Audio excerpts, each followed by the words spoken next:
Hi, everyone. Welcome to Thanks for Sharing. I am your host, Jackie Pack, and I have with me today Rachel Allen. Hi guys. And we are going to be talking about the show on Netflix. It was when it came out maybe a month, 6 weeks ago, something like that. Sometime in May, I think the beginning of May it came out. And it was Netflix's most popular English language show worldwide. So got a lot of watching, got a lot of viewership.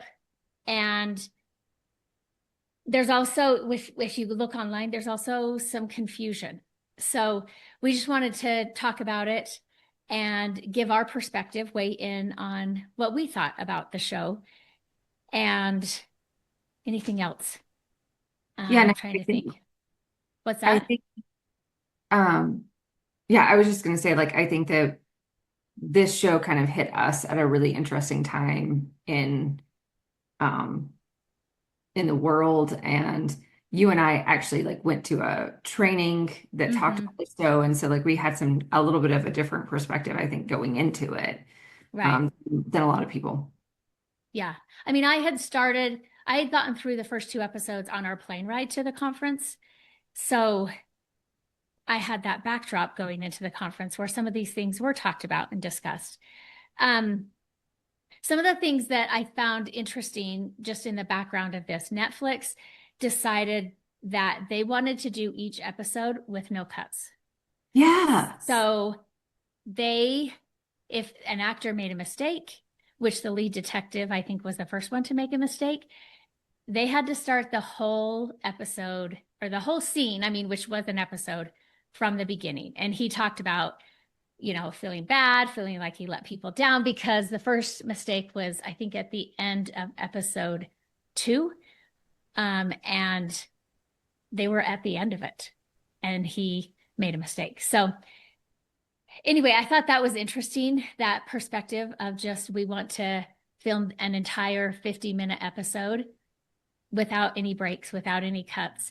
And Netflix planned to film 10 um, and go with the best. And some of the episodes were filmed more than that, and some were around 10. So I thought that was really interesting too, how they decided to film it. Yeah, I mean, I think in terms of, I mean, especially if you're like a theater nerd or an art, a creative arts Which nerd, you are. which I am, Yes. just the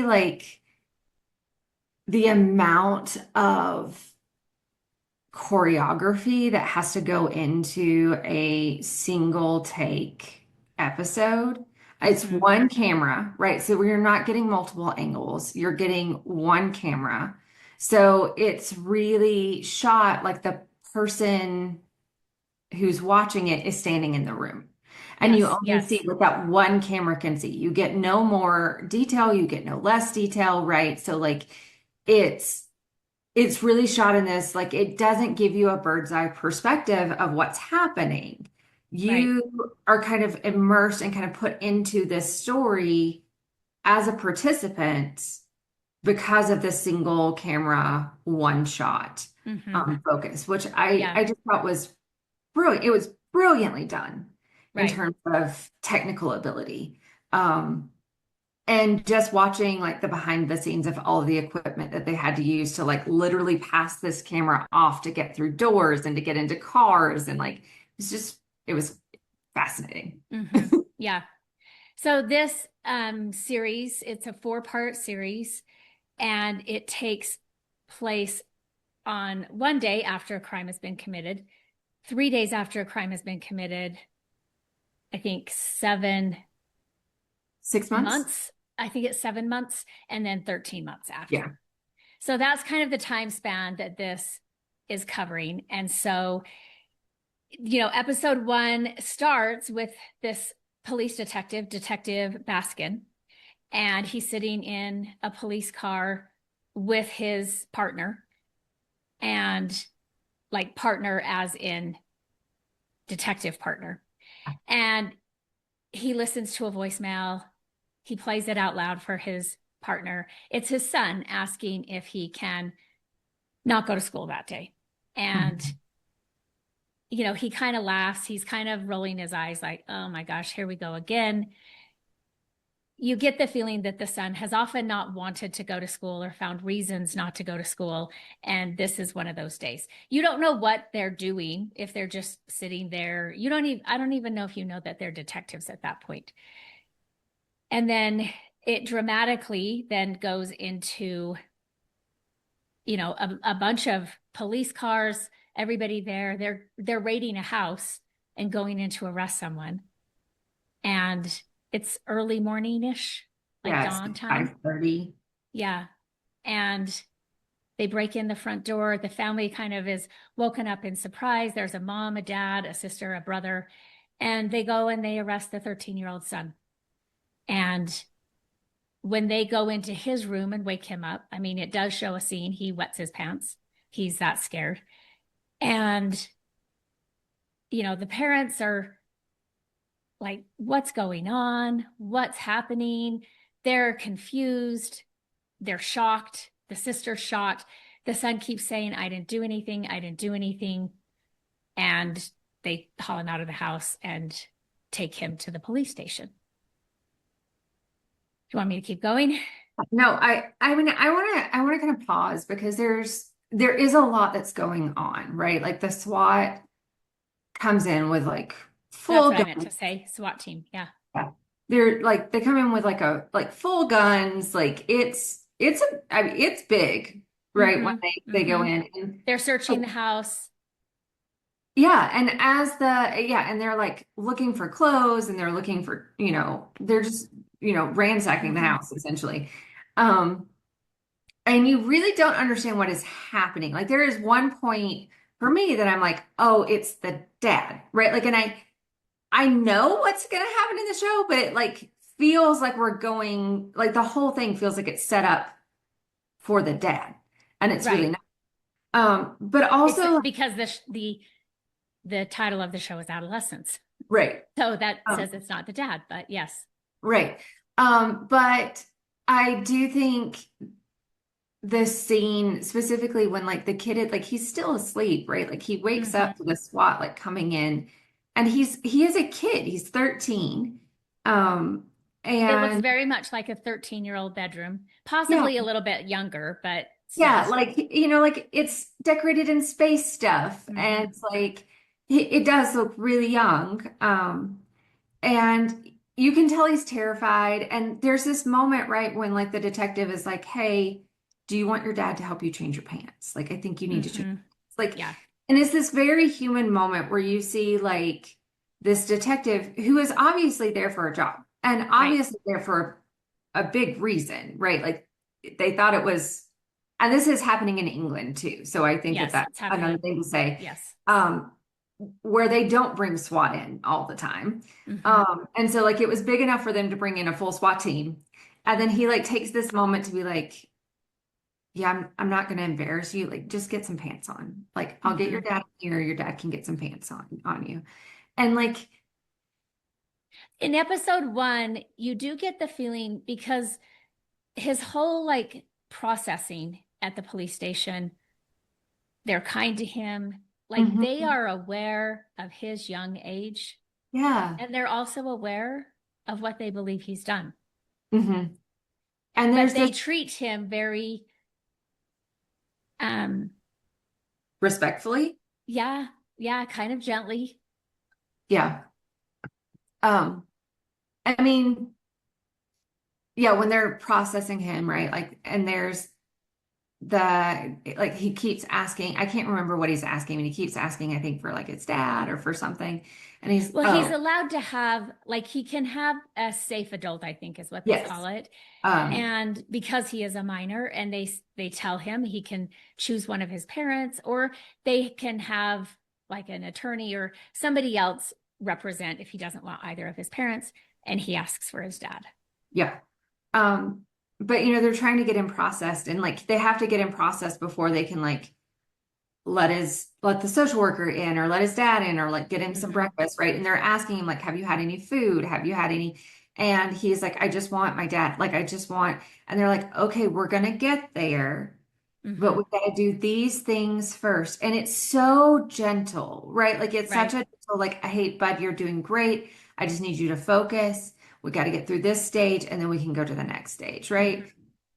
And even like the nurse that comes in Mm-hmm. and the social worker that come in, right, they're saying like, I hate juvenile cases. Like Mm-hmm. this is so hard because you see like he's a little boy. Like he's Right. just a kid. And and they are having to hold this balance of things that he has allegedly done and like things that they suspect him of, right? Like he's a Mm-hmm. suspect. And the fact that he is a 13-year-old boy. Mm-hmm. Um, And you do hear as they're arresting him to take him to the police station that he is being arrested on suspicion of murder. yes. And and so like, there are layers to it all the way through. And like even the family, right? The family is there in the waiting room. They can't get Mm-hmm. to him yet. Um, and his designated, right? Like his dad can only go in at certain points, and then Mm-hmm. they have to get a lawyer there or for that. And so like there are just so many pieces of it that kind of like fall into place. And even the detective, right? Like says when they ask you if you want a solicitor, you say yes. Like Yeah. he Mm-hmm. is walking him through his best options. Mm-hmm. Yeah. Um, knowing that the evidence that he has, right? And Mm-hmm. so like He knows. Yeah. yeah. And I think that was just a beautiful part of episode 1 to me. I think is just the humanness of all these adults really trying to like hold space for this Mm-hmm. in a really gentle way. Like there's not a whole lot of dehumanizing that happens. There's no name calling, there's no, right? Like they're really Right. respectful in this very violent crime. Mm-hmm. When he is being processed with the nurse, she's taking blood, things like that. You do find out as the viewer that he is afraid of needles. Mhm, And she's very soft. I mean, she's a nurse, she's probably worked with children. She's very mhm, soft. It's just going to be a quick prick, then you'll be fine. His dad is allowed in during that. And when he is strip searched for evidence, his dad is allowed to view that. Um, all of that is happening with the nurse. And I mean, the detective is in there as well. And so, you find out, yeah, he's afraid of needles, but they've got to get blood for DNA and evidence, mhm, things like that. And so then you see, I think, him and his dad, whose name in the show is Eddie, and Jamie alone in like a interrogation room is what it looks like. mhm. And his dad says to him, "Did you do this?" And Jamie responds and says, "No, I didn't. Do you believe me? Do you believe me?" And the dad kind of says, "Okay, yeah, I believe you." Yeah. And then so I just for our audience, I will say I watched this back in May. I watched 2 episodes on the plane ride to the conference, the last 2 episodes on the ride home, on the airplane ride home. And so it's been a minute since I watched the show. I was telling Rachel to prepare for this podcast episode, I wasn't sure if I wanted to watch the show again because it is heavy and it It is is heavy. intense. So I found on YouTube a channel called Mad Morph. And he actually breaks down and looks at a lot of different shows, TV shows, and I think films. And he actually even reads like bedtime stories if you want that when you're falling asleep. So he did a pretty good job, I thought, I watched actually a lot of different people talking about the show, but I thought he did a really good job summarizing and giving his perspective of each episode. So I am using his summary for some of this.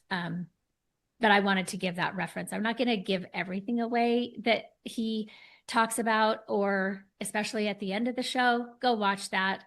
Um, but yeah, I thought it was an interesting channel. I watched a couple of his stuff. Yeah. I also I mean, we didn't do this at the very beginning, and we probably should do this now. Like, spoilers. Yes. I mean, it has been out a while. Yeah. So I mean, it's been it's, out. 2 months, Yeah. but I just watched it last week. So if it's on your to watch list and you're thinking like, oh, maybe this is something I want to watch, stop listening now, Hmm. go watch it, and then come back Right. um, to the podcast because yes, spoilers. Yes. Yeah. Um, I do, yeah, like I felt for the dad kind of like all the way through this. Oh, yeah. Yeah. Yeah. Like it's as a parent, like I can't imagine kind of sitting in his chair Hmm. and experiencing what he experienced. Um, which again, I think that they because of the way they filmed it, I think you get kind of a raw sense of emotion and like weight and presence are kind of the words that I would use in the way that they filmed this show. Hmm. Um, but yeah, so they're sitting in the interrogation room alone. The solicitor hasn't got there yet. Um, and they're waiting, right? They're waiting for the interview. And Jamie says he didn't do it. Like he doesn't know why he's being called in. He didn't do it. And that's what that is. And then the interrogation happens. Hmm. The solicitor gets there. The two detectives come in. And so they are talking to him and they're mentioning that, his teachers have reported that his behavior, Jamie's behavior at school recently has been problematic, that, they show him his Instagram and there's a lot of posts of female models on there and comments he makes about this that are aggressive. So he's making aggressive comments. Um, and also that they found his trainers. Mhm. And so what you find out at this point is the victim is a 13-year-old girl that he went to school with named Katie Leonard. And they were asking Jamie if he and Katie were friends. And, Jamie's, I felt like he's kind of dodging the question, kind of like not really, but kind of like we knew each other, but no. And the detective mentions that Katie's body has been found. She was stabbed 7 times all over her body. And they let him know, or do they show him? I think there's a laptop in there. Initially, they just show security footage of Katie walking and Jamie following her. Yeah, so, well, and I think that this is kind of good to talk about too. Like in England, they do have surveillance cameras literally in every Mm-hmm. public space, right? Like this is known Mm-hmm. and is pretty much on every street in every public place. And they follow him through these cameras, right? With Yeah, they his start out seeing him with two of his friends. yeah. And then him and his friends break off. They pass Katie. They show that they kind of pass Katie, and then him and his friends break off, and he starts following Katie, and it Mm-hmm. shows that like that is the Right. progression. Yes. Yeah. And then um right, and the whole time the detective is like, "Is there something you want to tell us, Jamie? Is there something Right. you want to tell us, Jamie?" Um, And Jamie's repeating, I didn't do anything. I didn't do anything. And the detective Baskin comes right out and asks him, "Did you kill her?" mhm, And he says no. mhm. And so he reopens the laptop, and this is towards the end of the first episode. Yeah, He opens the laptop and they have the murder on camera. They yeah, see a confrontation between the two of them. I think Jamie pulls her hair and yeah. She tries to run. He kind of pulls her hair back, mhm. and then you And see. I mean, they do a really good job of not showing the actual right. murder on You know screen. that they are showing him that. And Hmm. his dad is watching that because Hmm. his dad is also next to him. But you don't really see it graphically Hmm. as Yeah, much. it's pretty grainy and hazy from what Hmm. we see, right? Right, Because right. thank you, Netflix. Yeah, yeah. Um, So like, but you know that that's what's happening, and you get the emotional weight, especially coming from the dad of watching his son do this, right? Mm-hmm. Like, um, because you can tell like it's Jamie, like all the way through. Like Mm-hmm. the detective points out, these are the clothes that you are wearing, these are your trainers, this is right.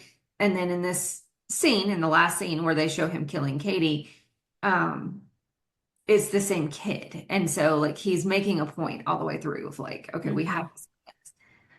And then Jamie still holds on to the I didn't do this. I did Right. nothing.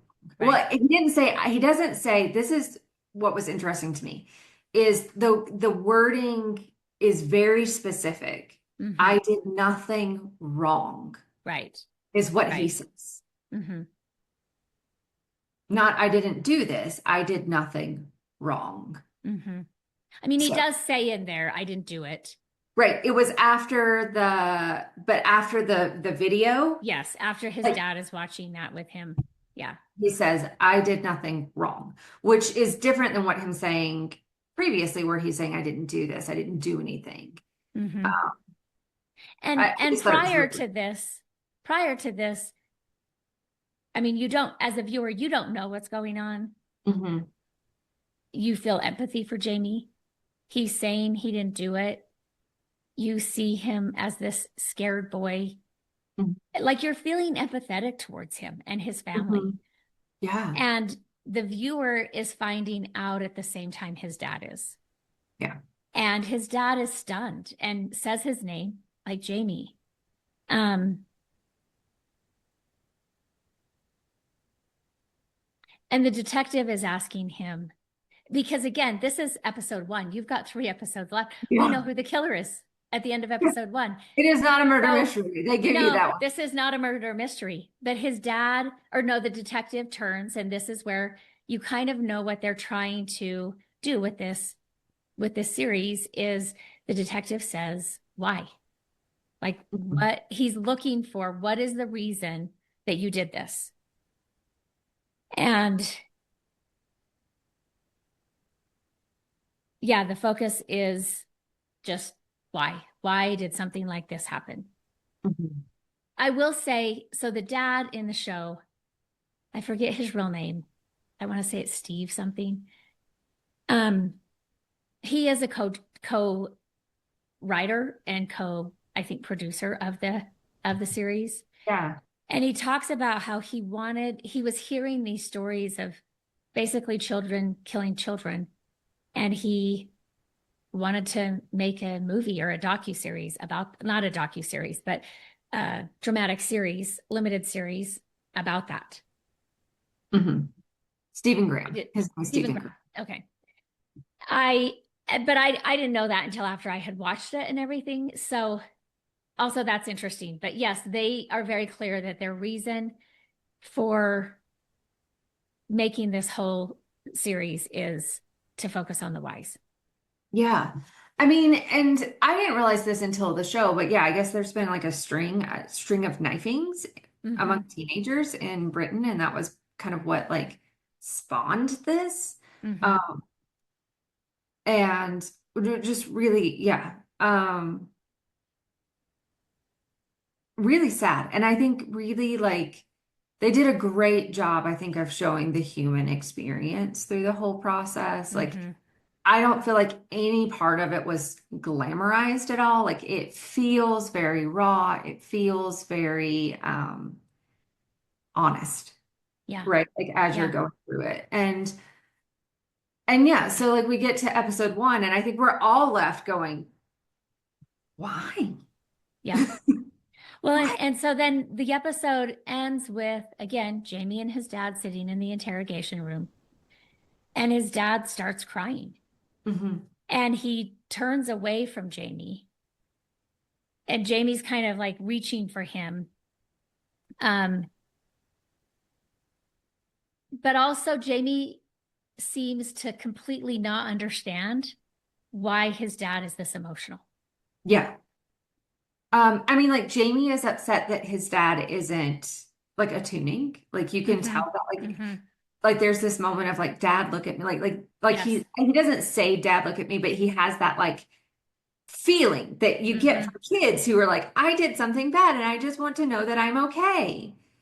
Yeah, I Um, didn't feel like Jamie was feeling like I did something bad. no, but is that like you're ashamed of me, right? Like that, like, don't Yes, be which ashamed plays of me. out in all four episodes. Yeah. And so, Dad does turn back to Jamie and hugs him. Yeah. And And like, then that's the end of episode one. yeah. What were you going to say? Yeah, no, I think that that was like a really, again, this like disconnect between Jamie and what has happened and dad and the reality of it sitting in, right? Hmm. Like Hmm. you see Jamie kind of still in denial about like what all of this means, what has actually happened. Um, and his dad who has been confronted with a reality that like Hmm. he is not ready to face He and is horrified by this. horrified. Yes, horrified. Um, which I think is I just love that in so many ways because I think especially rhetoric around um teens murdering in especially in the US is like, well, like where were their parents? And like Hmm. you kind of get through this whole series that like they're decent parents. Like they're Hmm. not bad parents and his dad really does care. Um but just the like I don't know that you even have awareness unless you're sitting there watching the film that your kid could do something like Right. that. Right. 13. Like he's a kid. He looks like a kid. He is a kid, Yeah. right? I And watched I watched do you know who Josh Johnson is? no, it sounds familiar, but So he's a comedian oh and yeah, he okay. he goes and does tours. He also works with the Daily Show. Yeah, yeah, okay. And so he did something in Dallas, Texas, one of his shows in Dallas, Texas, and he was talking about this show Adolescents. And you don't really know he's talking about that until he gets there. But he's talking about when he was younger and one of his friends, kind of in elementary school, how they met. And then he's talking about school lunch. And he's talking about, there were kids whose parents went all out to get them to make a school lunch. They had a protein, they had fiber, they had a vegetable, they had a fruit, they had a sweet treat. They packed this beautiful lunch for their kids. And so he's talking about school lunch and some things like that. Then when he introduces adolescents, he refers back to the lunch. And he's like, you don't know if your kid's going to eat the vegetable. You don't know if they're going to eat the fiber. And he Yeah. kind of makes a joke about you don't want to just eat protein and no fiber because that's not going to sit well. But he's just saying parents have no control over what their kids eat of this beautiful lunch that they Mhm. have prepared, which I thought was a just a very insightful comment on the parents in this show. Yeah. Um, yeah, I mean, again, I think that you don't have a whole lot to go on in the first Mm-hmm. episode other than like we're feeling a lot of feels, but we Mm-hmm. really don't know what's happening, right? And you are kind of left with this like confusion of like what Right. what? Well, you're also not expecting to know the murderer at the end of the episode one. Yeah, Like I we think we have not been primed for that in our murder mystery shows. yeah, I do think it took me all four episodes to really let I think it did take me all four episodes for me to like let it sink into my body that he actually did it. Oh, yeah, I felt the same thing. I felt the same thing. Like And there are a lot of people online who are like, watched all four episodes and are saying, so did he do it? And Mhm. I'm like, yeah, yeah, Yeah, I it's think that obvious he that's the did. hard They part. told us Yes, he he did. did. Yeah. Um, so then we go into episode 2, which is 3 days later, right? Yes. And the police, because it's minors involved, Right. right? They have locked everything down. There's no media coverage. And they're doing a pretty good job on the police front of keeping it out of the media, keeping it off the news because these are two minors, right? And so Hmm. like just basic information has been released, but they're looking for the murder weapon Yeah. is what is happening in episode 2. Yes. And they're And also trying to piece together why. They're one, still looking for motive, right. but yes, they're also looking for the murder weapon. And they're kind of going off of this um Insta message that she Hmm. had put on one of Jamie's things that looks like it's a nice message, right? So it Hmm. looks friendly. And so they go into the high school, the secondary school. Um, Which and happens to be the same school the detective son from back yes, to season or episode 1, his son also attends this school. yeah. Um, and I have to say, like, I have like this was the hardest episode for me. Mm. Like by far, this was the hardest episode for me. And I think it is because I struggle with um like I have a little, right? And I do struggle with knowing who I'm sending her to school with and like the things that I can and cannot protect her from. And the culture itself, like feeding her things that like I don't want her to digest, right? And so like I am very, very aware of that as a parent, because of what we do and like how aware of that I have been for so long. Like this episode was super hard because you meet this like really compassionate primary teacher she teaches like the 4th through 5th grade. Hmm. And she's the one that's going to be taking them around the school, helping them do interviews, helping them, helping the police do this. And she's kind of bubbly and she's really nice. She's a little bit nervous, and you can kind of tell Hmm. that she like this has rocked her. Right. Um, but then that just like it's like Lord of the Flies in the school. Like Hmm. the Yes, it kids is. are awful. Yeah. Like we're awful humans. Right. They're calling each other names, they're throwing food at each other, they're bullying, they're picking on people, they're taking each other's bags. Like it's just like it's crazy. Right. And They're not they're respectful all of the teachers. they're not They're not respectful. respectful of the police officers who were present. Right. They don't really seem that intimidated by the fact that Mhm. police officers are at their school. Yeah, They there's also know a lot yeah, about they what has know happened. everything, right? Hmm. And they're all on their phones and they're all communicating with each other on their phones and Right. they're calling each other horrible things. Hmm. And like, there's just apathy, right? Like, Right. I think that that was the word that like kept coming to my mind is like, this is an incredibly apathetic. And like, there's a lot of loss of hope, right? Hmm.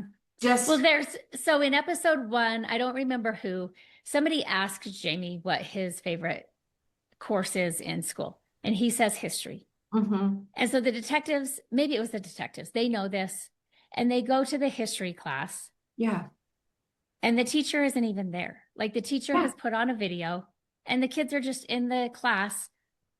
Mayhem ensues, right? Because what does a teacher think is going to happen when they just put on a video and leave the classroom? right. And so, I mean, when I was in high school, we had one of those teachers, and yeah, mayhem ensued. And there were things that happened that never should have happened in that classroom. And the teacher just left and was not there. Yeah. So they do eventually track down the history teacher, and they're kind of trying to talk to him because, again, you get this feeling that, okay, Jamie's interested in history, but this teacher is putting in no effort. Hmm. And he, when the detectives are confronting him about that, he kind of says, like, these kids are impossible. Yeah. What do you want me to do? What do you expect from me? These kids are impossible. Yeah. Like, and that Which was, I did hear one person say that this is a pretty accurate representation of British schools in some areas. mm, I mean, and that's good to know because like, again, and that's not surprising to me. Like, it was shocking to me. I did not have those teachers. Hmm. Um, I will say, like, I had really good teachers who were very invested. And I still had awful teenagers in my high school, but like I had teachers that were invested in us. Um, Hmm. and they were invested in most of us. Like I would say that there were only a handful of kids that like would have felt that they weren't invested. And I think it's just because the kids weren't, right? Like, but the teachers knew all of our names. They showed up for us. They like I had an English teacher that would give us like extra read, like he gave all of us like a book specific to our personality at the beginning of the year. Mm.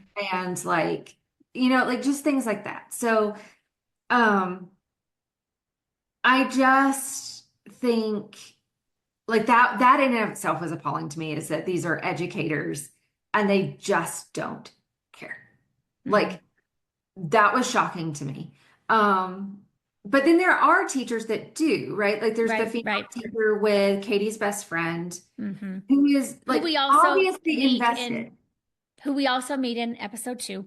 hmm and she's obviously invested, right? Like Right. she knows a lot about Jade's life. She's like trying to get her to calm down. She's trying to get her to breathe. She's trying. Hmm. And so, like, you do see this where some of these teachers are really invested in these kids' Right. lives, and some of them don't care at all. Hmm. And the kind of like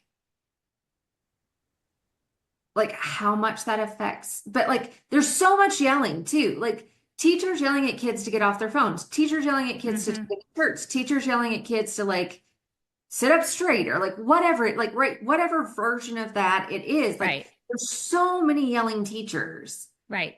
And so like and there's no respect from the teachers to the kids, right? Like Right. so there's no respect from the kids to the teachers or to the policemen or to each other, but there's also no respect from the teachers to the kids. Right. Well, and when I did read that comment with that somebody had said, this is a very good description or depiction, I guess it would be, of British schools in certain areas. I don't know how the British school system works, right? But it made me think we have these schools in certain areas and we have great schools in certain areas. Right. This I don't know if this happens in Britain, but in the United States, when you tie school funding hmm to property values, hmm that's what you get. Yeah. Yeah. I thought that too. Um, in a lot of ways, right? Like it and you feel it. You feel it in the Hmm. and what it looks like and what it feels Right, like. And these kids do feel like people have given up on them, right.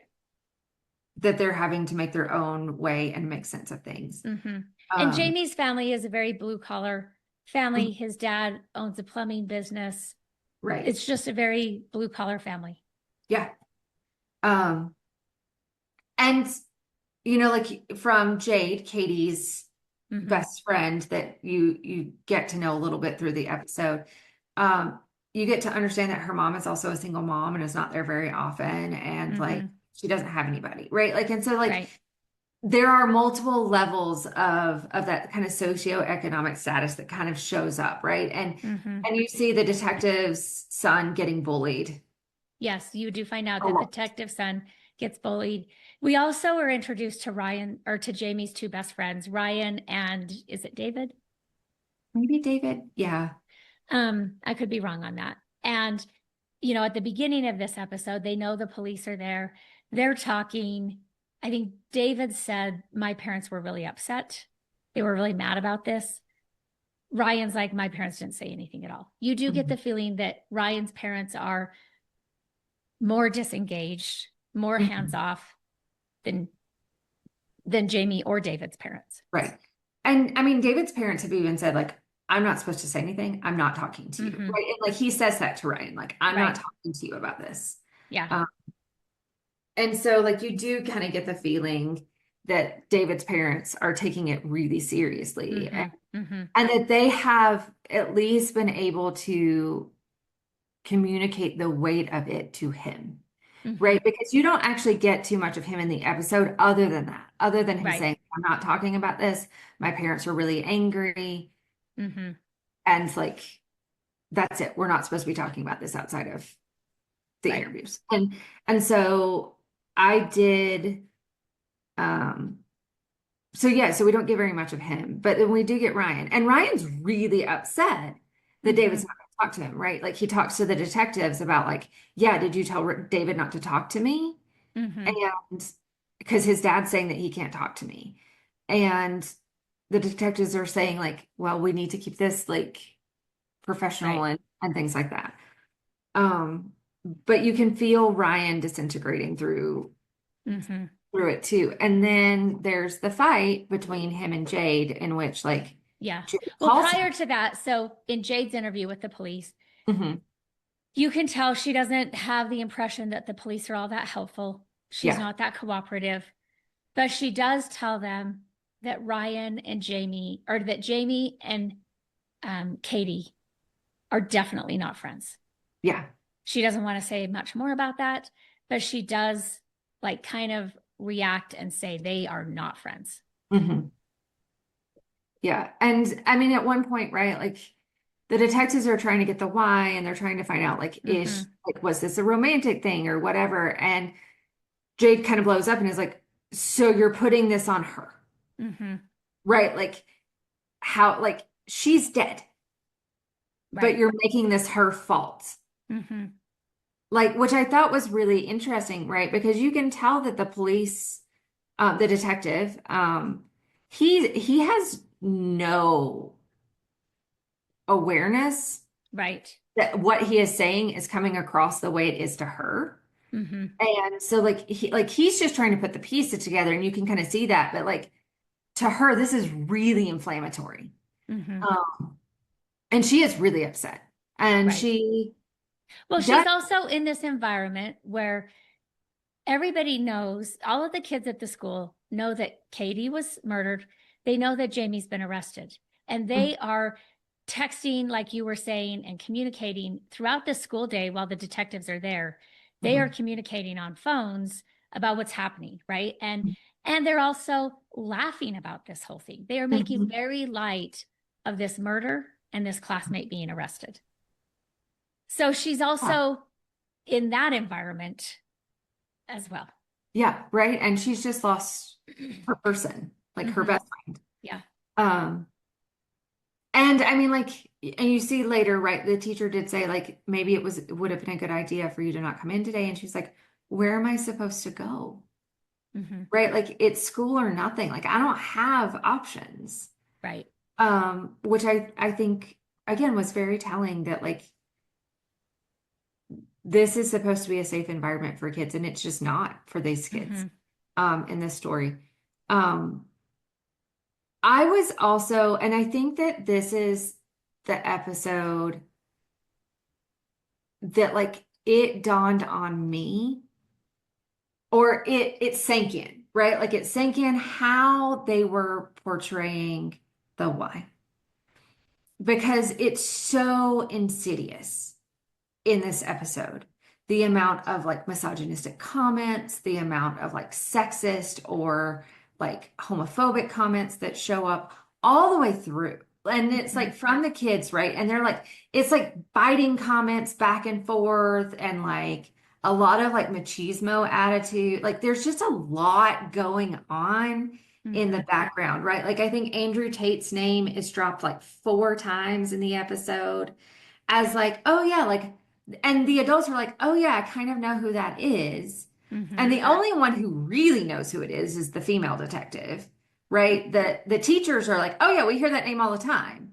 Yeah. And the male detective is like, wait a minute, who is that? That Right. sounds familiar, right? And it was the female detective is like, this is who this is, Mm-hmm. Yeah. right? Like, this is who this is. But like the teachers are so like disengaged. They're like, oh yeah, we hear that name all the time. Like they should say that all the time. I know I've heard it. Like, Well, and it is this, like I mean, you don't have to be that old. Like I'm a lot older than high school kids, right, but at 25, you don't know the lingo. right, Like you are too old right, to know that. Like I have a 22-year-old, she's out of it. She doesn't right. understand that or know that, right? So for teachers, I mean, and in every generation, not knowing the teen lingo has not been dangerous. Right, It's never been dangerous before. And so I right. can see the teachers being like, yeah, we hear these things. We have no idea what they're talking about. So, Okay. yeah. Yeah. Um, yeah, and so you start to see the language of the manosphere showing up in Hmm. this episode, right? Like the red pill, the black pill. Um, Well, even in the interview that they do with Ryan, the friend. So in this interview, Ryan does admit that he gave Jamie the knife. mhm, Um, but really his focus is on this detective who he's a good-looking guy. He's buff, like he's mhm. strong, like you would expect a police officer to be. And he keeps asking him, like, were you popular with the girls in high school? Yeah. Did you have a lot of Did girls? you get a lot of girls in high school? Were you Yeah. dating a lot? Did a lot of girls like you? This is his focus in this situation where his best friend's been arrested for murdering a classmate that he knows. Mhm. And And you his just focus admitted the is, weapon is yours, like you yes, own that you it. gave him the weapon that they are looking for. They don't Mhm, find it. And his focus is on, were you popular with the girls? mhm. Yeah. And I remember watching that thinking, does he want the detective to say, no, I wasn't at this age, but at this age, I was? Does he Mhm. want him to say, oh yeah, I like what is Ryan actually wanting the detective to say? Right. And I think That wasn't clear to me. I mean, I do think that there's a level, right? Like, because I kind of got this feeling, and I read a book that is about the manosphere Mm-hmm. right before I watched this show. And one of the things that the author in that book talks about is that like these are boys who are just trying to understand what is normal Mm-hmm. at what ages, right? So like at 13, it is not normal for you to be super, super attractive and have a lot of Mm-hmm. like dating interests because you're 13 and you're awkward and your teeth are still too big for your face. And Well, like, and that is also true with girls. yes, right? Girls are Like, not like this highly socialized, desirable specimen at 13. I mean, they might like look attractive. They are developing breasts. They are developing curves. They are developing, right? But they're all of them developed that at the same time. So it looks weird true, sometimes. but they Like, also were like, what's happening to my body? I don't feel at home in my yes, body. Like they are not feeling so secure in right. No that one's space. confident at No, 13. no. And I think that that's what like I think that that's what's so damaging about this like manosphere rhetoric that you see the Mm, teens talking about, right? Is it really is this like if you are not getting the girls, it's the girls' fault mm-hmm, because like they are only attracted, they use the 80-20 thing there, that mm-hmm. 80% of women are only attracted to 20% of men, which has been debunked. Right, Let's be right. clear, that is Absolutely. not real. That's not that is pseudoscience and it's really bad pseudoscience, not Mm-hmm, real, not accurate. But they're using that as like, well, I'm not part of the 20%, so like they'll never like me. Well, like you're mm-hmm. 13. You're not even Which an which adult fuels male. insecurity. It Yes. fuels their developing image of themselves. It fuels anger. Yes. And there's so much rage in these boys, and you Mm-hmm, can see it, right? Like just the amount mm-hmm, of rage and anything that's different, anything that's like that doesn't fit their idea of what masculinity should mm-hmm. fit, like gets made fun of, it gets ripped apart, it gets belittled. And then, you see the girls too, who are also just insecure and kind of overwhelmed, but they are getting hypersexualized by their male Mm-hmm. classmates. And they're also angry about that. Yes. Yeah, yeah. And so there's just a lot, like you feel it. And it's so it is a feeling more than like and I think that this is one of the things that like I realized after watching it and reading some of the comments, like so many people missed the point. And I'm like, if you don't know what this is, I can understand how you would take this as general teen angst and frustration, but it Hmm. is very specific To what's to happening now. what's happening now, Yeah. right? With this particular generation, which is Yeah. different. And we'll talk about, I think, more about that in episode 3. But yeah, this is not, you cannot project onto it what your young puberty developing self Right. was feeling. Also, like I'm an elder millennial, right? And I grew up in a really rural area. So like we didn't have social media. Nothing was put online. Like I can't imagine being 13 and all of the mistakes and all of the awkwardness and all of the misspeaks and missteps and like being put on social media for the world to critique Hmm. feels awful. Right. Like that feels terrifying. And these kids are doing that to themselves, right? Like they're posting themselves and then they're getting these responses Right. from their peers who are Hmm. also being hypercritical, really belittling, really dehumanizing. Like that does something to a Hmm. teen human. That does Hmm. something to an adult human, right? Right. Like Right. internet trolling cannot be easy Right. as an adolescent. No. So there's kind of this breakthrough in episode 2 where the detective's son tracks down his dad, and they're sitting in like this storage room kind of place in the school. And the son is saying, Dad, you don't get it. You don't understand what's happening here. And his dad is kind of like, well, we know this. And he's just like, you can tell, like, this is when you kind of get a feeling that the detective himself is also somewhat of an absent father. Mhm. And the son shuts down and just says, you're not listening to me. Mhm. And so the detective kind of takes a breath and says, okay, I am listening to you. Tell me. And the son is just saying, like, you don't get it. And he's explaining what the emojis on Instagram mean, which is not what the detectives thought they meant at all. They were taking them maybe at face value. So he's explaining that these emojis, like everybody knows that the emojis are indicating they are not friends, which is not what the detectives had thought. Ah, yeah. And that there's actual bullying happening through the emojis. So these things can be happening. I mean, I even thought as a parent, like when my kids were teenagers, I followed them, I followed their friends on social media because I wanted eyes into what was happening there. But that could have been happening, and I would have interpreted it one way, and it was completely different. And I've seen it, I've got eyes on it.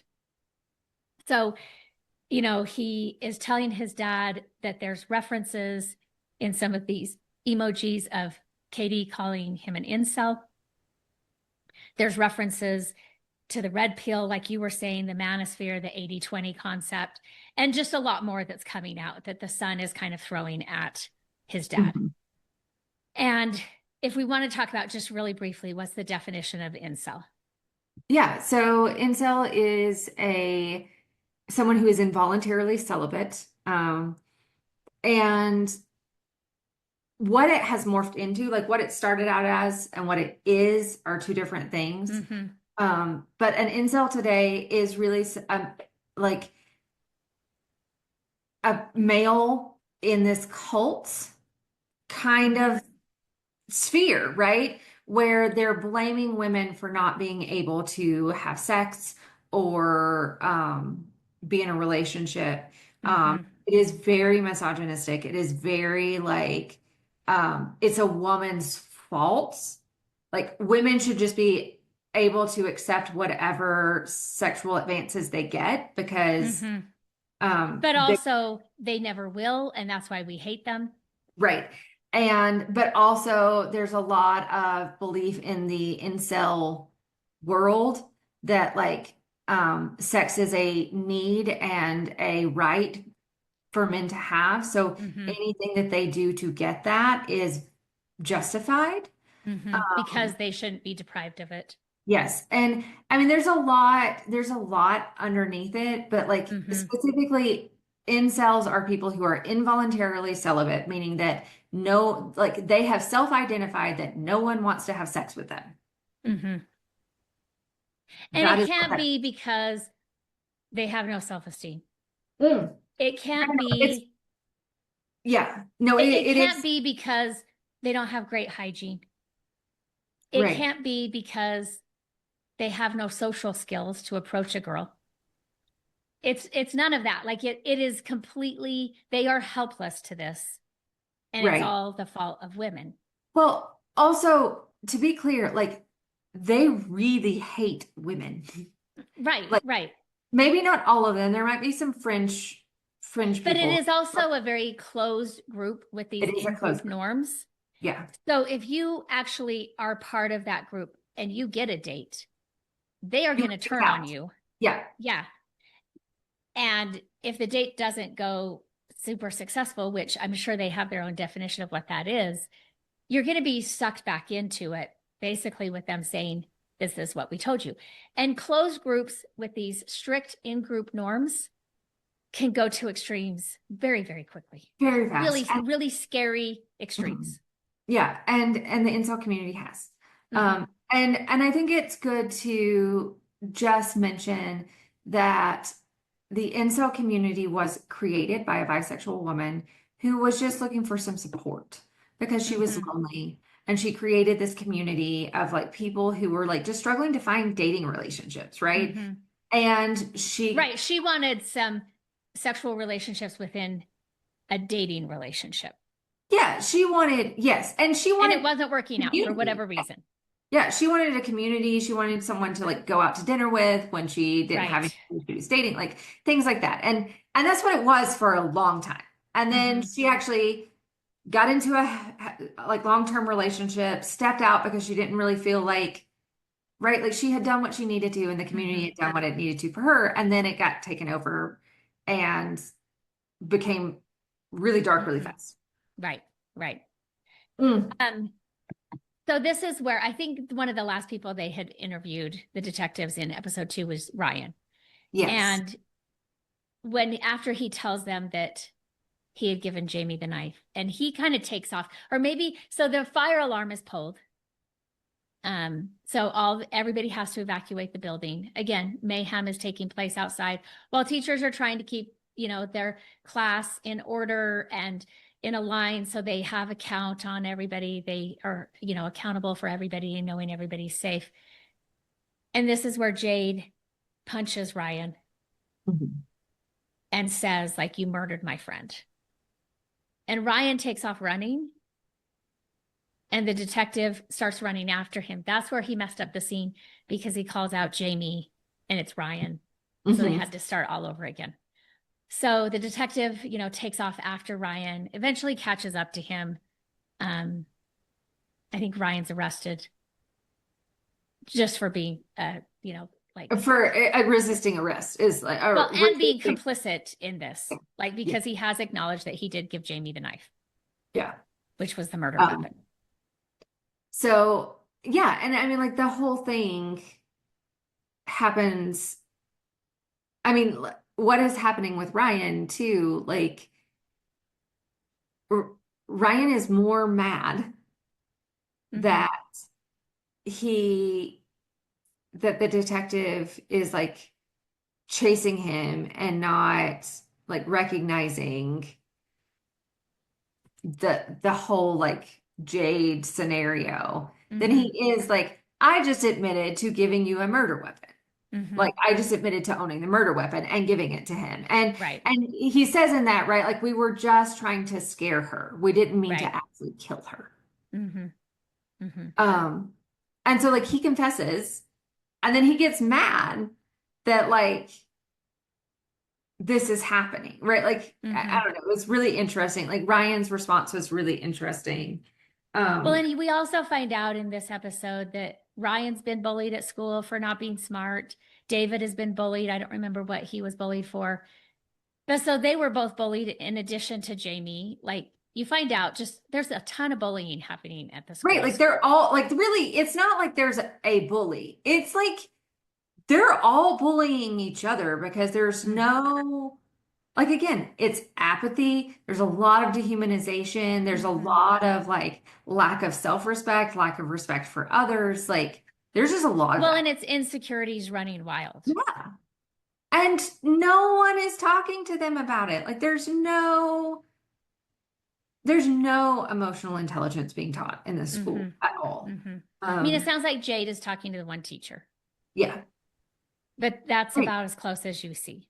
Yeah. Um, so the school day ends, and the detective is outside and sees his son and walks over to his son, and he's telling his son, I'm hungry.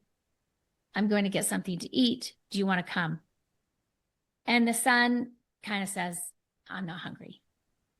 And so then the dad kind of like he has to go a layer deeper into himself, which you can tell is not the most comfortable place for him to go. Hmm. And so then he says, look, I've got free time and I want to spend it with you. And then his son says, I can be hungry. Hmm. And so it ends with, so that scene is kind of touching. You see this detective really being impacted by being at the school. He's kind of stepped into his son's life and Hmm. makes this effort, Yeah. knowing what has happened also between these two classmates. Yeah. And so that's touching. There's a drone scene kind of scanning over the town, and there's this haunting female singer as the drone kind of scans over the town, and it goes to the scene of the murder. And Jamie's dad gets out of his work van and goes and places flowers at the murder scene. Hmm. And that's where season or episode, I keep getting us confused. That's where episode 2 ends. Yeah. And also, what we didn't know is the singer, that haunting singer that's singing at the end of episode 2, is the victim. Like Oh, I that's didn't. her. That is her singing that. She doesn't play like she's not really in the episodes. You see a picture of her in episode 1, and Hmm. you see the surveillance videos of her, and you hear her talked about. But that's about all she is playing because she's murdered when the show starts. Yeah. But she is the one singing at the end of episode 2. I did not know that. Yeah. I love that. I also like one of the things that I also picked up on is like the female detective is really disturbed Mm-hmm. by the whole thing, right? Like the male detective is kind of like kids, right? Like, but and you can kind of tell that he's Well, like, she's younger. hmm, You can tell he's more of the senior detective. hmm. But she's Mm-hmm. really disturbed by the whole thing. And she even talks to him about like talk to your son. Like Mm-hmm. talk to him. Like show up for him. Mm-hmm. Like and that's kind of like what happens before the chips scene where he says that he wants to go get chips with his son. Mm-hmm. Um, but you can feel again, like as an adult, you can feel the weight of this episode. And there's so much going on. There's so many micro communications and there's so many like subtle messaging and things that are happening in the chaos of this episode. Like I Mm-hmm. think it is really telling and done really well. Like from an artistic Mm-hmm. standpoint, it is done really, really well. Right. Um, and to show like how easy it is for you to lose grasp with a teenager's reality. Mm-hmm. Um, right. Like I think that was really telling. Right. And so then we move into episode 3, right? Which Yep. is We seven find months that later. Jamie's what's what? It's 7 months later. 3, yeah, 7 months later. Sorry. Yeah. And so Jamie's being held in a secure training facility, waiting for his It's a trial. yeah. Yeah. And it's a psychiatric training facility because they didn't Yeah. have room for him in the regular juvenile No, space. that is 15 and up. So he can't go Oh, there until he's okay. 15. That's what it was. Yeah. Yeah. So he has to be held here until 15. Okay. So he's being visited by a court appointed psychologist. And we know that we find out that this is her 5th appointment with him. Yeah. And she comes in, she's kind of talking to the security guard. She gets Jamie a cup of hot chocolate and she asks for marshmallows. And he says to her, "Oh, you're really serious this time," or like, "You're going for the big guns," or something like that. He says something like that to her because she asks for the marshmallows, which she hadn't done before, but you do get the feeling, or maybe you know, that Jamie had requested that. Like, maybe next time you could bring me marshmallows in the hot chocolate. And then she also has this half-eaten sandwich. Like, she had made herself a pickle sandwich. She'd eaten half of it. The other half, like, it was cut in half. So it's not like it had, she'd eaten from the whole sandwich. And she takes it with her thinking, if Jamie wants it, I'll give it to him. Yeah, I kind of got the feeling that she made the sandwich for Jamie. And that like I had half of a sandwich left over was the Right. Yeah, that could very well be. So one of the people that I was watching talk about Adolescents got really hung up on the sandwich piece. He is also from the UK and he is a child psychologist. But to be clear, not all psychologists do the same work. right. So he is a child psychologist and he, in essence, does therapy with children. Okay. This is not this psychologist. Like, Right. they don't say this, but like, I'm thinking she's got to be a forensic psychologist. Yeah, Because forensic psychologists are the ones who are working with criminals and making Mhm. recommendations to the court and testifying in trials. Yeah. Yeah, I don't get the feeling like as she's talking that this is specifically like that she does work with juveniles only, right? Because she says something very early on about the other psychologist that has come to see him because they Mm-hmm. needed to whatever, and that other psychologist had done things in like 3 times and had asked him very specific questions, and she was like, "I don't work that way." Well, I Um, think that psychologist was probably for the defense yeah. and she's for the state. And because that comes up with the security guard too, where he says, "Oh, the other psychologist only came 3 times." And And we she's know like, "I she's there can't for know her more." 5th. Yeah. Right. And he kind of is talking about that. And she says, "I can't know about that," because they can't. Hmm. They can't know they can't even ask the person, "What did the other psychologist ask you?" Yeah, they're not even allowed to know the other psychologist's name, from what I understand. Like they're not given that until They like can they're know the name, okay. but they know nothing about what's been asked or Yeah. anything like that. And they don't really want to go do a background on. I mean, they might know this psychologist because, They're they're deal. forensic Yeah. psychologists, and so Right. their paths may have crossed. Um, so for this one child psychologist who was talking about adolescents, he was talking about countertransference Mm. here. And he is saying, we all know what transference is. And he kind of gives a brief description of that, which is when clients transfer some of their previous experiences and their like just life narrative onto the therapist. Mhm. And countertransference is when the therapist, like something with the client's story or their personality or whatever, their mannerisms, like kind of whether it's consciously or subconsciously hooks into the clinician's story. Mhm. And he's saying, countertransference usually gets the therapist to do things they wouldn't otherwise do, which I don't know that that's 100% true. And he's saying that she wouldn't have otherwise like saved her sandwich for him. Yes. So he is saying he gets really hung up on the sandwich, like so it's like a 45-minute watch, and he probably spends 30 minutes talking about the sandwich. Oh wow. I'm Yeah, like, dude, this is like such a small part of the whole show. Why are we right. talking about the I mean, sandwich? the sandwich, I do think that it is representative It of, is very symbolic, I right? think. Yes, There is I think there it are is definitely, symbolic.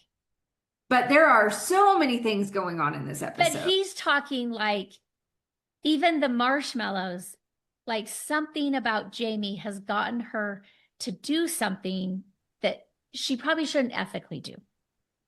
Oh, no, I didn't get that at all. And I'm like, this was her being strategic.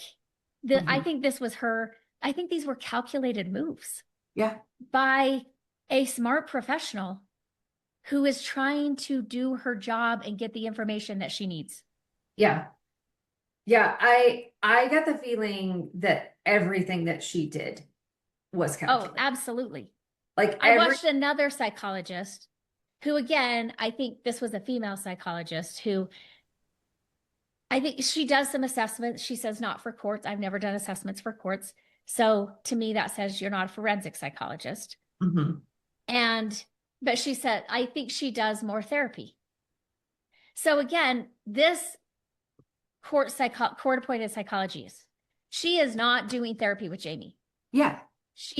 Her job is to do a thorough assessment so that she can give this report to the court Yep. in making a determination about sentencing or parole, all of those things, right? Right.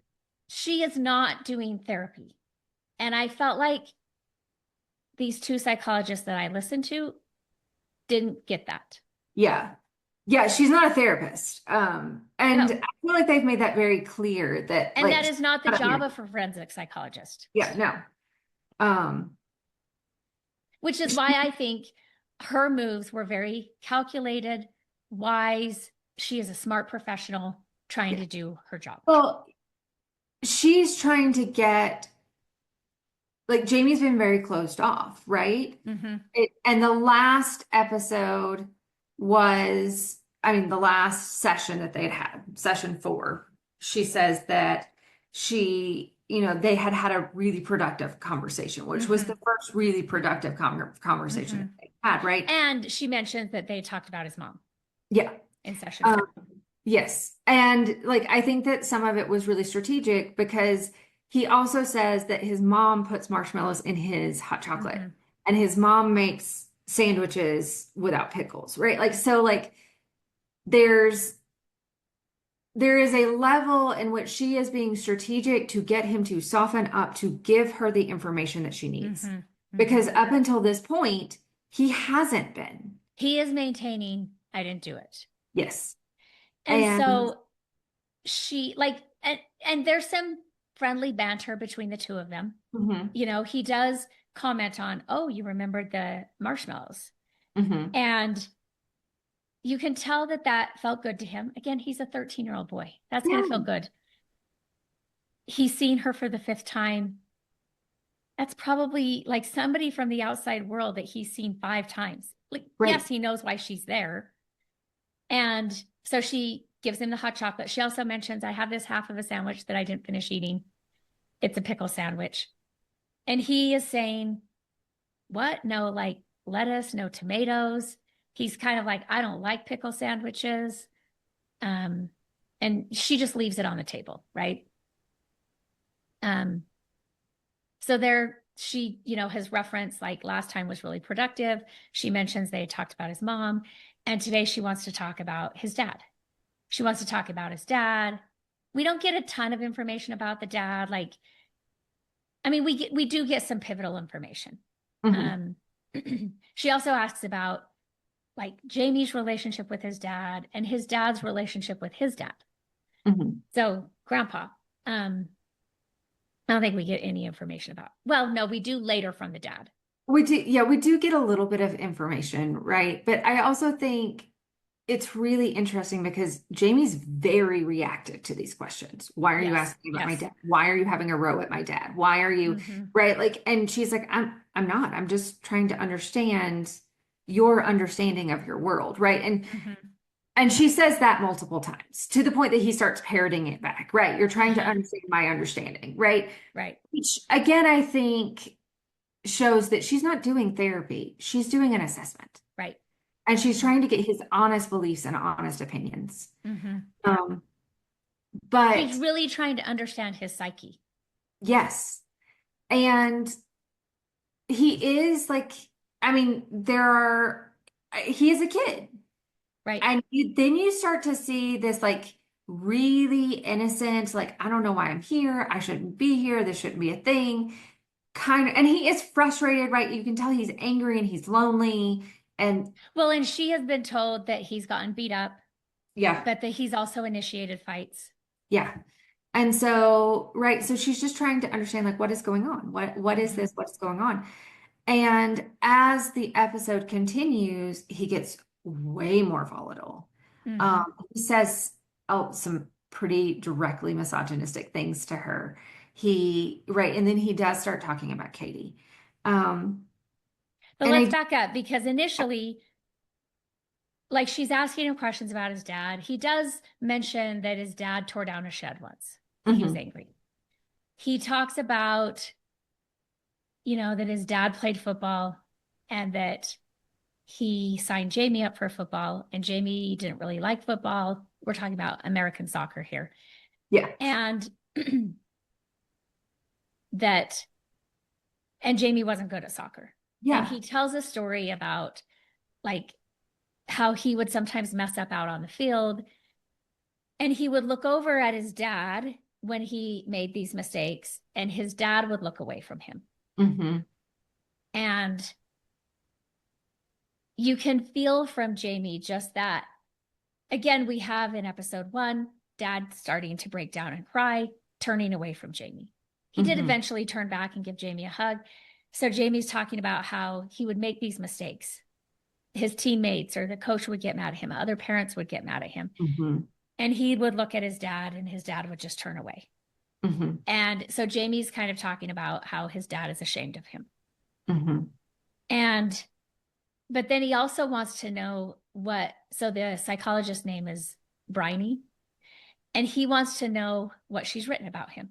hmm And she says, well, I can't tell you that. I can't show you that. And he gets irritated and he gets upset and he stands up because he wants to know. And she's saying, I part of my job is I can't show you what I'm writing, right? hmm And so he gets up, he's kind of yelling a little bit, and she says, Jamie, I need you to sit down. And he gets really angry about her telling him to sit down. And you can tell that this anger is, as a woman, he does say to her, you don't get to tell me what to do. And you can feel that like gender dynamic that as a hmm woman, he does not believe that she has any right to tell him what right. to do. She has no power over him. Um, so she kind of takes a break, steps out of the room. Um, as she's walking out of the room, Jamie says, hey, maybe you could get me another hot chocolate. Again, it's just this going from this rage back to being 13. Yeah, Hey, when you're leaving, could you get me another hot chocolate? But there's no like apology or feeling bad that he just yelled at this person who right. brought him hot chocolate with marshmallows.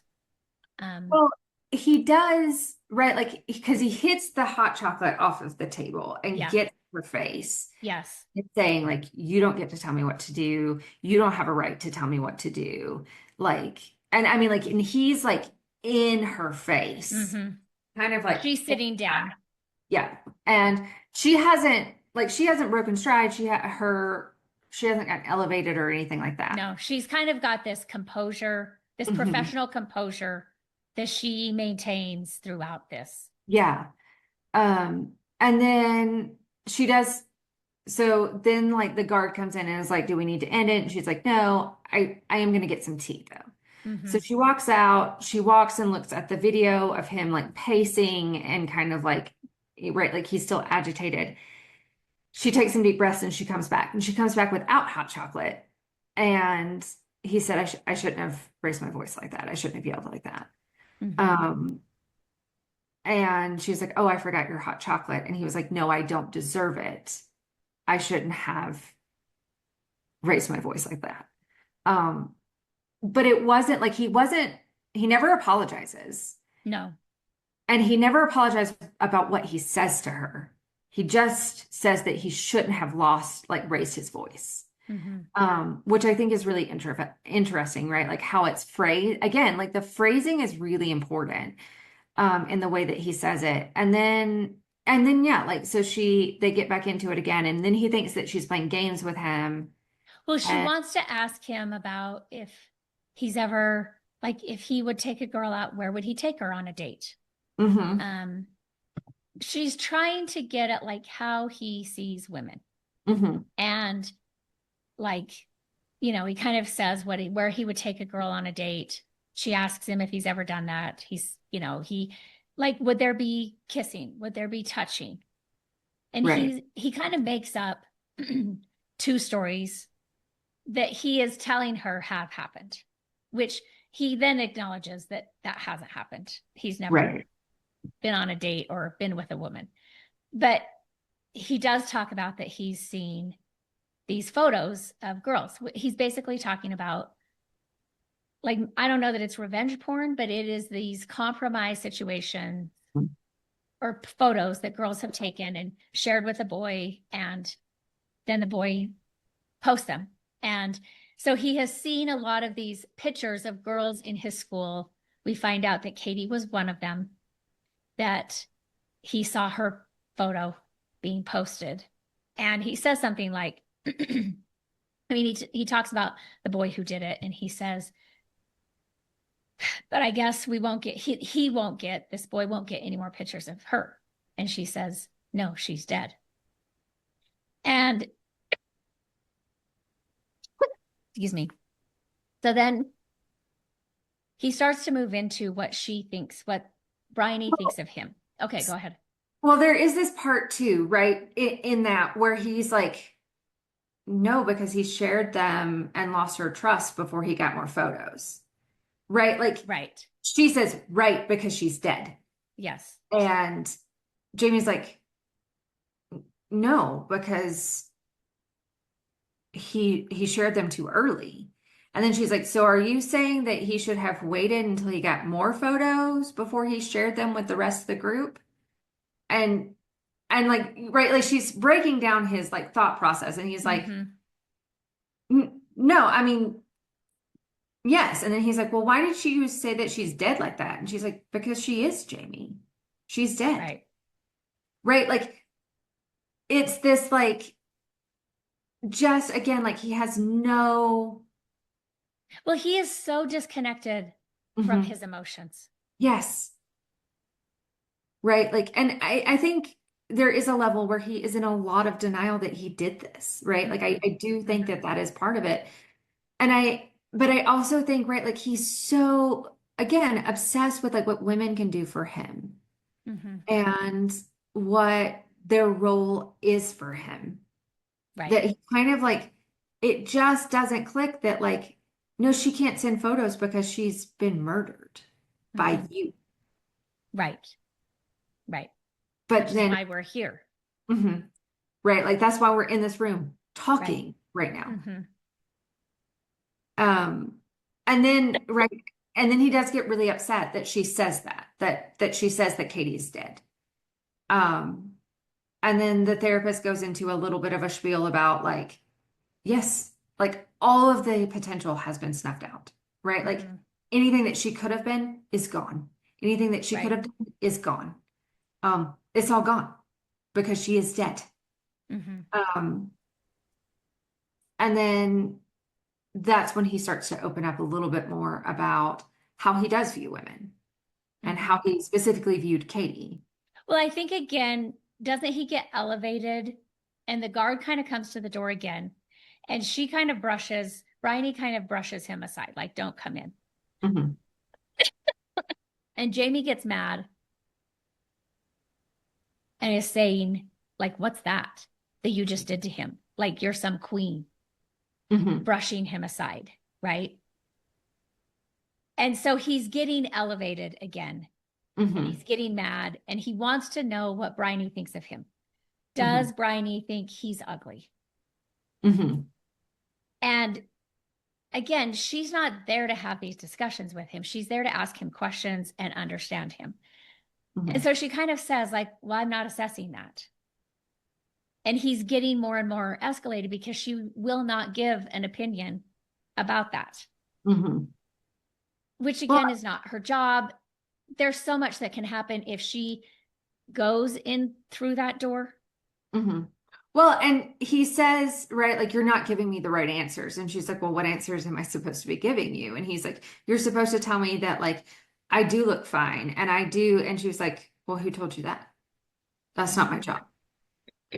Um, and I am surmising, right? Like, she Right, does it right. very tactfully. But she is saying, like, well, who told you that? That's not my job. I'm not Yeah, supposed to do that. right.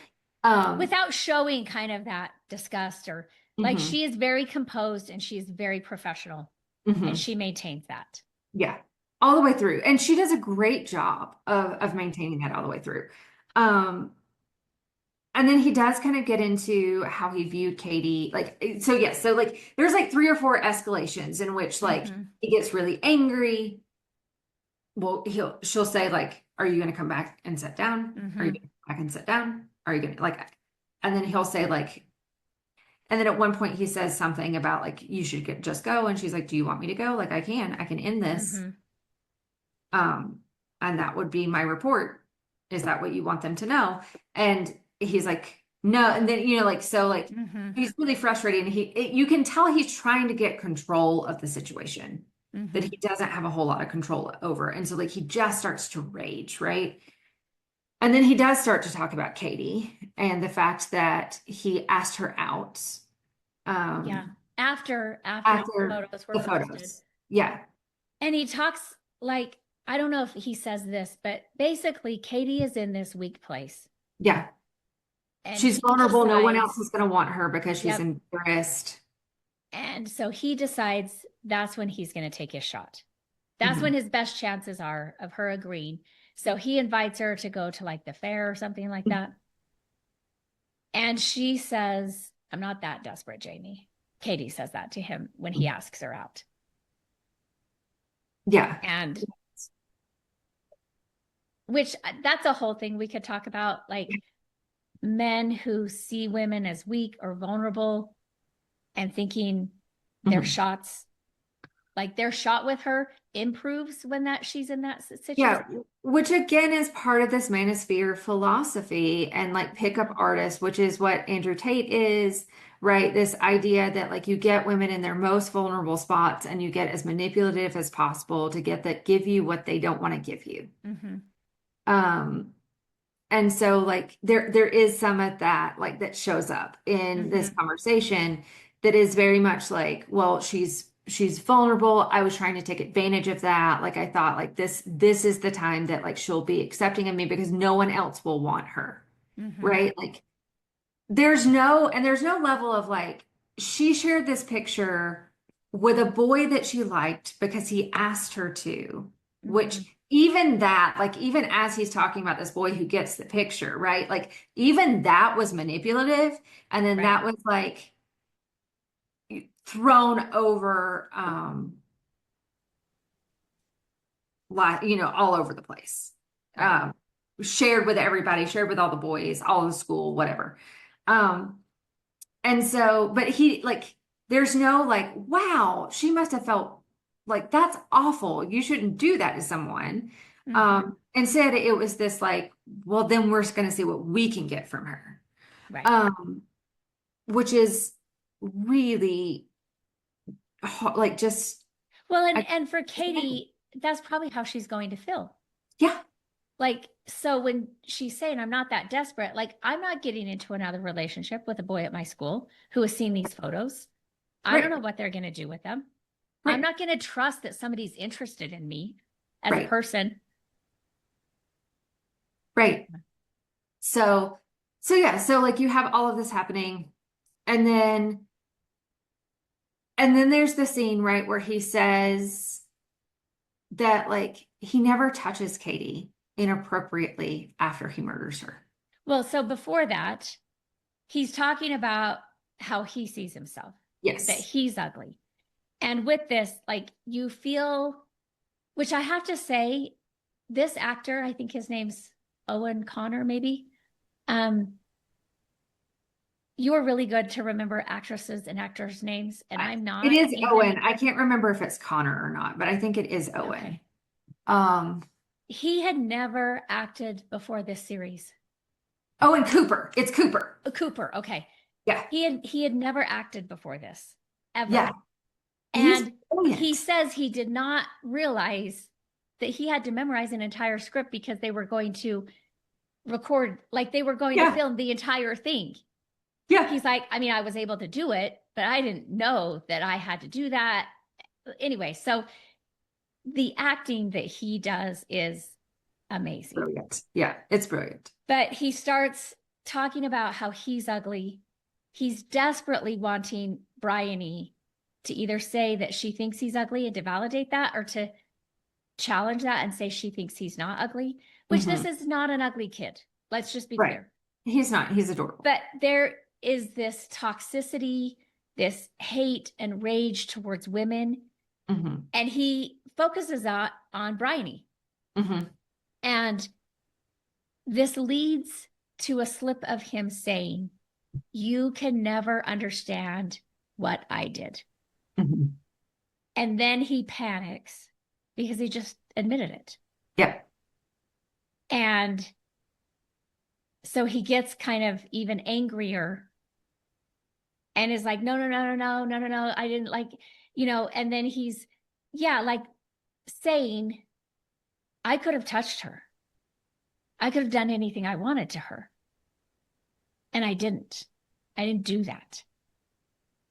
Like touched her sexually, things like that, right? He didn't. Like this is a redeeming quality after he had stabbed her 7 Right. times. Right. And like, I think that that was kind of, I don't know, like that was a moment for me where I was like, oh, yeah, I Yeah. can, like, to him, it is more important that he is seen as a good man sexually than seen as a good man. And Mm-hmm. that was like a weird, right? Because he keeps asking like, and even at the end, right? Like when she, because after that, she kind of says like, and we're done. So make Mm-hmm. sure you get Well, and mental she health tells service. him this will be our last visit. Yeah. I have other clients that I'm working with that I need to assess. And he's like, he wants her to show him some favoritism, Hmm. that he wants her to say that she'll remember him, Yeah. which I'm sure she will. Um, but he's wanting her to acknowledge some relationship. Like you can Yeah. tell he's developed a relationship with her. Yeah. Um, Yeah. it's not like it's confusing for him, Yeah. but I mean, there's also this level, right, where he, um, I'm trying to remember exactly what happens. Oh, it's during the whole like rage where he's like admitted that he what he did, and he admitted that he didn't touch Katie after he killed her and he could have. And then he like, right, like the therapist is still holding composure. the psychologist. The psychologist, yeah, the psychologist is still holding composure. And then he gets in his face, her face, and is like, "Did that scare you?" Like, Well, he makes what? like a gesture and a noise Yeah, towards her. yeah. And she kind And of jumps mhm, because he's activated. he kind of Uh, lunges at her. yeah. And then and then he's like, what does it feel like to be so weak that you're scared of a 13-year-old boy?" Mhm. Right? Like, I'm just 13. Like, and it's this like huge, like he's just admitted that he like killed somebody by stabbing them 7 times. And then he's like, "I'm just 13. What's wrong with Well, you?" and there's also this like, I mean, again, this is this depiction of male rage, misogyny, the Hmm. loneliness epidemic, incels, the manosphere, Instagram models, Hmm. the 80-20 concept, social media, and the effect that this has on young boys in our Yes. world, Yeah. because this happens worldwide, and Yes. also how it impacts young women. Yes. Yeah. And Jamie was severely negatively Yeah. impacted by what he was exposed to online. I think that that's the thing that is like incredibly predatory about this whole thing is like When you look at some of the big people who are kind of like pulling in to the manosphere Mm-hmm. and cells, like they are saying they're targeting boys aged 10 to 30. Mm-hmm. And like 10 is really young. Right. And they've turned it into a business model. They're drumming up this culture. Did I lose my connection or did you? Okay, back. And Hang on. You completely cut out there.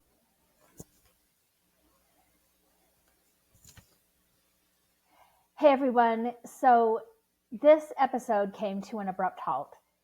Rachel's charging cord overheated and her laptop died right at the end of what we were talking about.